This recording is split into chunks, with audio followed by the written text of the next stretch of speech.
Hi, welcome back to my channel. For those who don't know me, my name is Katharine, and in today's video, I'm going to be describing some books that are, in my opinion, overhyped. So over the past few years, since 2021, I have been sucked in to the booktube, bookstagram, book talk community, and I have been recommended so many books that there's just like so little time to get to them that I have tried to make my way through some of these books, and I've realized over these past, 3 years since 2021, that I am like kind of disappointed with all these books that have been recommended to me on all social media platforms. So let's just get into this. So I'm kind of making a major switch of like what I'm reading in terms of books. I was really into like the secular, like mainstream books that have been recommended on like booktube and bookstagram and book talk and things. But now I'm figuring out that like I like a lot of Christian fiction, specifically Christian historical romance. I think that's probably my favorite genre.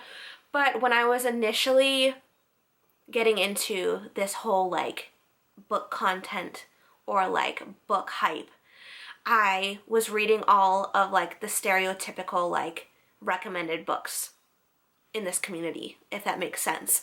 So I was reading a lot of popular authors that you could probably already guess, but that's basically how I'm going to be categorizing these books that are overhyped in my opinion. So there's 3 authors that I'm going to be mentioning in today's video and describing the books that I've read by them, because I have read multiple books by these 3 separate authors, and basically describing why I think they're overhyped. So you can probably already guess the first author that I'm going to describe, because I would say that she is probably the single-handedly most popular book talk, bookstagram, booktube author, I think nationally or even across the world internationally, and that is Colleen Hoover. I have read It Ends With Us, It Starts With Us, and Ugly Love by her. Also Verity. I totally forgot that I just read Verity by her in September too. So I read 4 of her books actually, and I can see why maybe a new reader would be interested in her books. And that's because a lot of her books tend to be on the shallow level. I don't want to sound rude, but that's the only word that I can really think of in terms of describing her books. Now granted, okay, It Starts With Us. No, sorry, It Ends With Us. I should say. Sorry, I was mistaken. It Ends With Us is the first book that I read by her. And that book actually has a lot of depth to it. And I would say that it definitely connected emotionally to me in a lot of ways, in terms of like, it talks about domestic violence and things. And I have had experience in that before. So I definitely felt like a lot of the sentiments that were said in that book definitely connected to me on an emotional level. But like, that's the only book that like was somewhat okay for me. But even that, like, not just It Ends With Us, but also It Starts With Us, and then also Verity and Ugly Love, they all, like all 4 of those books that I've read by her, sort of glorify toxic relationships in a way. And they all are shallow in that aspect. And that's why I use the term shallow, because they do glorify like toxic relationships. And I just don't appreciate that. And to think that you should stay with a person even if it's unhealthy is like not okay. And it basically also glorifies like toxic masculinity as well, and I just don't appreciate that. And I want to just mention too that like, even if you like Colleen Hoover, like, I'm not judging you by any means, or if you like any of these other books that I mentioned by other authors, like, I'm not judging you in any way, but I've just realized after reading these that I'm like kind of making a huge major switch of what I'm reading, and I felt really convicted by God to do the switch and to mostly read Christian fiction from now on. Like, I'm gonna read some secular books, don't get me wrong, like I still love Twilight. I'm making my way through the Harry Potter series right now, actually, but that's like not my point. Like, I'm saying, like, for the majority of secular books, I'm like kind of like not going to be continuing on with, especially if they're like hyped up on Book Talk or BookTube or Bookstagram. But yeah, those are like the Colleen Hoover books that I think are very overhyped, just like Colleen Hoover in general, but like the 4 ones that I've read especially, It Starts With Us, It Ends With Us, Verity, and Ugly Love. They all sort of just glorify toxic masculinity, toxic relationships, and things of that nature. I just think all of those books are just very overhyped for what they are, and I'm not going to be reading any Colleen Hoover in the future. The second author that I think has overhyped books on this mainstream secular book community is Taylor Jenkins Reid. I have read, or listened to, I should say, on the audiobook Daisy Jones and the Six, and then I've also read physically One True Loves by her. I think I gave them like 3 or 3.5 stars, if I'm not mistaken. I enjoyed them for what they were. I do recommend them to people, but at the same time, like, I don't think that they are as good as people make them out to be, if that makes sense. Like, I feel like just because Daisy Jones and the Six was made into a TV show on Amazon Prime doesn't make it like the best book on earth. And same with One True Loves. Like, people make it seem like it's like the best romance that there ever was. But like, to be honest, like, out of those 2 books that I've read by her, I'm like, they're just like average, or maybe just like a little bit above average. That's why I think I gave One True Loves 3.5 stars. But that's only because there were like a few sentiments, just like in It Ends With Us by Colleen Hoover, in One True Loves by Taylor Jenkins Reid, it had like a few sentiments in it that like reminded me of a relationship that I was in, that I'm like, wow, that makes sense. But like, apart from that, they were both kind of just like average and like not as amazing as like people make them out to be. Like, some people say that some of her books are like their favorite books of all time, especially this one book by her. I think it's the 7 Lives of Evelyn Hugo, something like that. I think that's what that's called. But I don't plan on reading any more of her books, just because I feel like a lot of both of the books that I have read by her were just like average. And then I also heard the 7 Husbands. Oh, it's the 7 Husbands of Evelyn Hugo, not the 7 Lives of Evelyn Hugo. It's the 7 Husbands of Evelyn Hugo. I heard that book by Taylor Jenkins Reid has LGBT representation in it, and as a Christian, I just don't agree with that. So I won't be reading that book in particular, or like any of Taylor Jenkins Reid's other books. And then the third author that I think is really overhyped with their books is Christina Lauren. And Christina Lauren, it's actually 2 authors, so it's a friend named Christina and a friend named Lauren, and they write books together. They co-write together.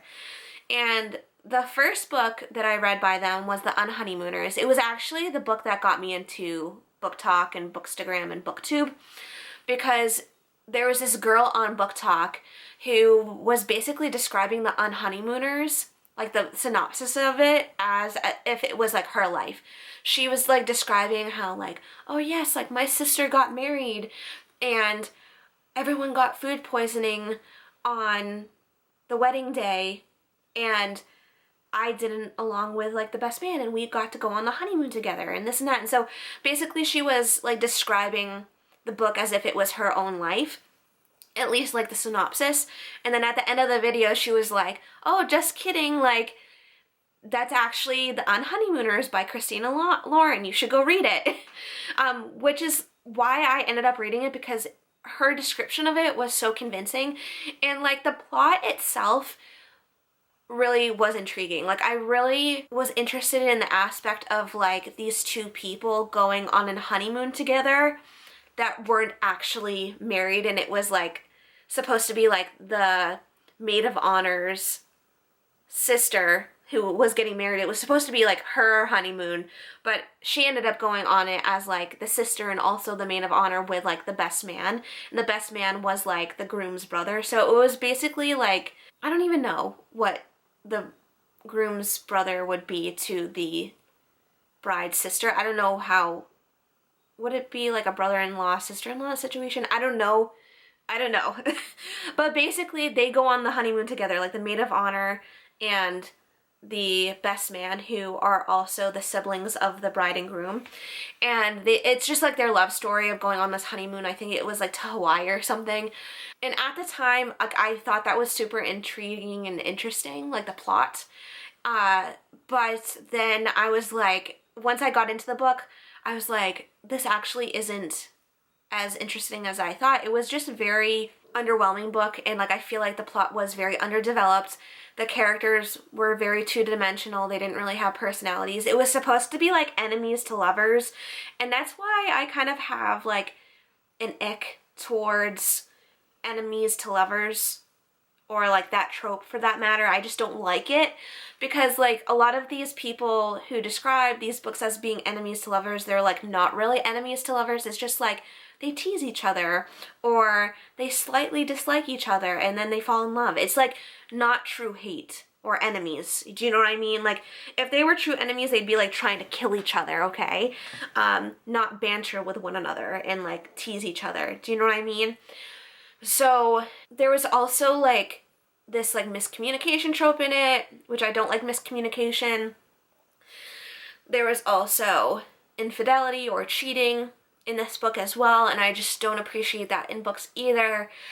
And I just was very underwhelmed by the book. And I also realized that I don't really like rom-com-y books through this book, or at least I started to realize that I didn't like books like that through this book. It just gave off really rom-com-y type vibes, or it was just very fluffy in general, like the book, and I just didn't like it at all, actually. So I ended up giving that 2 stars, and then I also read Love in Other Words by her, or them, I should say. I usually try to give authors like 2 chances at least. Like if I don't like the first book, I'll try to choose another one of their books to read to see if I like the book, if that makes sense, or not the book, to see if I like their writing.